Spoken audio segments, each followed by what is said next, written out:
Hey guys, so a quick update. I haven't posted in a very long time. I'm going to try to get a few more videos soon.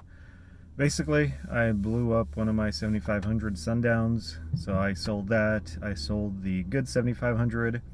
I switched to two Alfred 11800s. They're Brazilian, way louder than the 7500s I was running strapped at 2 ohm. So each of these are running 1 ohm, much louder.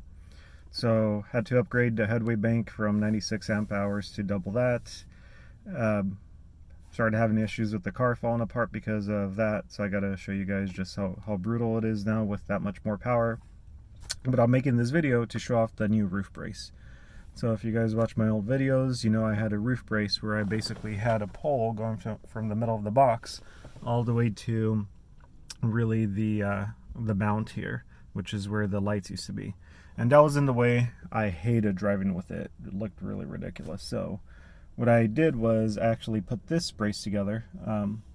I tried a few different designs, and basically my goal was to push this brace here as far back as possible to still have the stiffness in the brace to stop the roof from bowing, but at the same time be completely outside of my field of vision.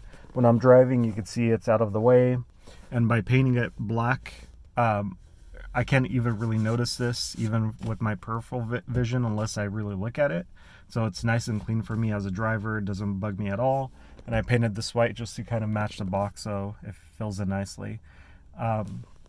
Cut out all these mounts so it really doesn't interfere with the port, and everything comes apart nicely. So my goal was to be able to just have a few screws here and at the back of that and really be able to take it apart in maybe 3 minutes flat or so.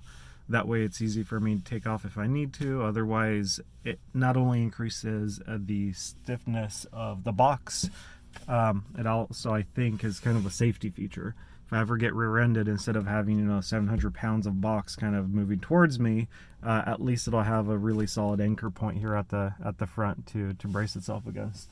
That's something I'll always worry about if I ever get hit from behind in this small car. I think it won't be a pretty sight. Hopefully this stops any of those bigger problems.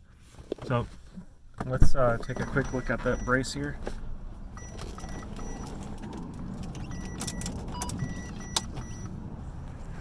Alright, so basically you can see what the brace looks like. It's nice, clean and out of the way. And again, it's really hard to see unless you know it's there. So from a cleanliness aspect, I'm really happy with it. Right, like I said, I will definitely be posting more videos. Right now I'm running one of the Alfreds and 2 batteries. The new stuff is going in next week. Well, not the new stuff, the additional ones. So I'll post a video then. You guys can see the damage these two do. It's way more than the Sundowns. Again, that's why I had to build a brace. Just my entire car started falling apart all over again. Take care.